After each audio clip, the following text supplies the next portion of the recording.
Welcome back, everybody. Today we're gonna go over what I came up with to be a hybrid chain lightning build. It's absolutely incredible for leveling, and right now I'm in the phase of testing it for the end game, and so far it has transitioned really well. We're dealing with level 75 mobs at level 60 so far, having absolutely no issues, and we are absolutely just speed leveling through all of the content. Why don't we talk about exactly what makes this build so incredible? Well, firstly, it's three different things. A sorcerer is lacking mana regeneration and defense, right? So we are going to be focusing on one, getting a lot of mana regeneration, two, getting a lot of damage reduction, and then three, spamming our chain lightning on our other spells and just absolutely melting the mobs and not really having to worry about anything because we are making up that mana back and some.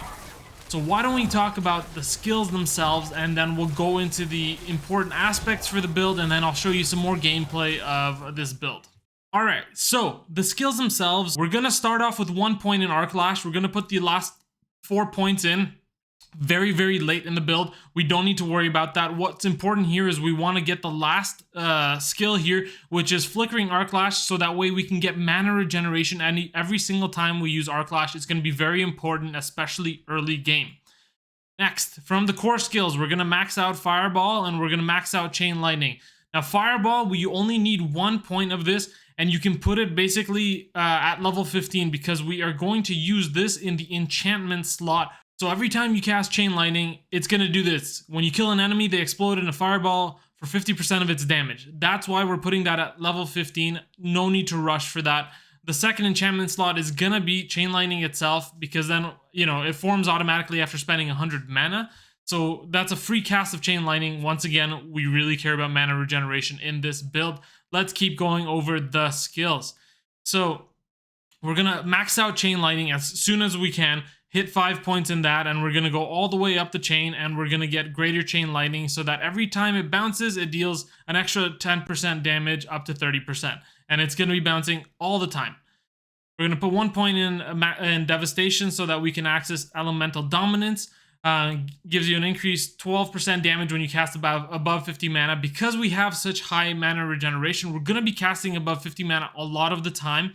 Now, these 4 points you can put in pretty late, as they are not critical to the build, but they are pretty important. From the defensive skills, we are going to get 1 point in Ice Armor, 1 point in Enhanced Ice Armor, and then Shimmering Ice Armor, so that way we can reduce its cooldown every time we spend mana, and we're going to be spending a lot of mana, we're going to be regenerating a lot of mana, so we are going to have high uptime on this Ice Armor.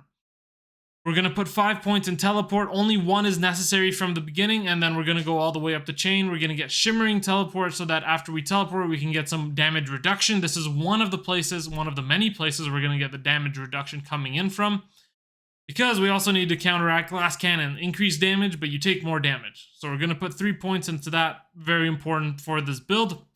1 point in Hydra, just so we can have access to the skill itself, and then we're going to go up and to the end, summon Hydra. Hydra also burns enemies. We want that burn, and we're going to talk about that a little bit later, but only 1 point in Hydra is needed. We're going to put 3 points in Precision Magic. We're using a lot of things that require lucky hit chance, so we're going to want this pumped up so you get that extra 15% lucky hit chance increase. We're going to put 1 point in Align the Elements so we have access to the other 2 things. And then we're going to put 3 points in Mana Shield. Every time you spend 100 mana, you gain 30% damage reduction. Bing, bing, bing. Another source of damage reduction. Here we're going to do Protection. Using a cooldown grants 30% of your maximum life as a barrier for 3 seconds. We're going to be using the Ice Armor as much as possible, and if not, we're going to be alternating that with the Teleport, so that way we can constantly have a barrier protecting us from damage. Conjuration Mastery. This one is absolutely critical. Before you put any of the other green ones here, we're going to put Conjuration Mastery right here. And why do we care about this? Because of the 6% mana regeneration we're going to get for each active conjuration. Now, in terms of these mastery skills, we're not going to take absolutely any of them, and we're going to skip over to the ultimates, where, no surprise, we're getting Unstable Current, and we're only going to get the next one, which is the Prime Unstable Current, so we can increase attack speed while it's active, so we can spam our Chain Lightning as much as possible. And we're going to do Fiery Surge. Killing a burning enemy increases your mana regeneration by 45% for 3 seconds. Now, this is why it's important to get that burning skill for the Hydra, so we can burn enemies, increase mana regeneration further, and continue spamming our chain lightning. For the aspects, we're going to get Veer's Mastery. So let's talk about the aspects themselves. Now, I've put on more aspects here than you actually need for the leveling build. There's really only 2 ultra critical aspects that you need for this leveling, and you find them pretty easily. So I think you guys will have absolutely no issues finding these aspects as well. The first one is the one you want to be putting on your two-handed weapon, ideally, because it gets that 200% bonus, which is Chain Lightning has a 25 to 40% chance to chain 5 additional times. Now, when we get that on the two-handed weapon, it doubles, right? So it's going to be 50 to 80% chance to chain 5 additional times. The next aspect we care about is Serpentine aspect. As we talked about, you may have 1 additional Hydra active and the Hydra duration is increased. All we care about really is getting 1 additional Hydra active so that we can have more mana regeneration. Now let's talk about some of the other optional ones you may or may not find, but these ones will all make your build run a little bit smoother. So Mage Lord's aspect. The Veer's Mastery key passive also grants 6 to 9% damage reduction, tripled while fighting a close enemy. Now we're pretty much always going to be fighting a close enemy with Chain Lightning, so we're going to be wanting to get that 6 to 9% times 3 damage reduction, so we're getting 18 to 27% damage reduction once again to help us from being so squishy naturally. Aspect of the Orange Herald. So this one, up to 5 to 10% chance when you damage an enemy to reduce the cooldown of your ultimate skill. This one's really good. We've got the Snow Veiled aspect. Ice Armor makes you unstoppable and grants you 25% damage reduction. It helps prevent you from being so squishy. Easy to find. You will 100% be getting this dropped very early on. For the amulet, this one took me a lot longer for it to drop. Chain Lightning has a 25% chance to deal 50 to 80% increased damage, and on the amulet, you get a 50% bonus of that, so it'd be 75% to 120% increased damage, and this chance is doubled against bosses or crowd-controlled enemies. I had this item drop for me, Talrash's Iridescent Loop. It's an incredible item. For each type of elemental damage you deal, gain 10 to 20% increased damage for 4 seconds, up to 40 to 80%. And then we have Stable aspect, which again is not crucial to the early game build, but it will become more important for the late game build. While Unstable Occurrence is not active, your shock skills have a chance to trigger a free cast from it. Obviously, we're going to want that. So now we can talk exactly how this build is going to work. You're going to jump into your boss fight or into whatever fight you're going to be wanting to do. You're going to cast your 3 Hydras instantly so that you can get that mana regeneration up. Then you're going to cast your Ice Armors for further mana regeneration and also to get damage reduction.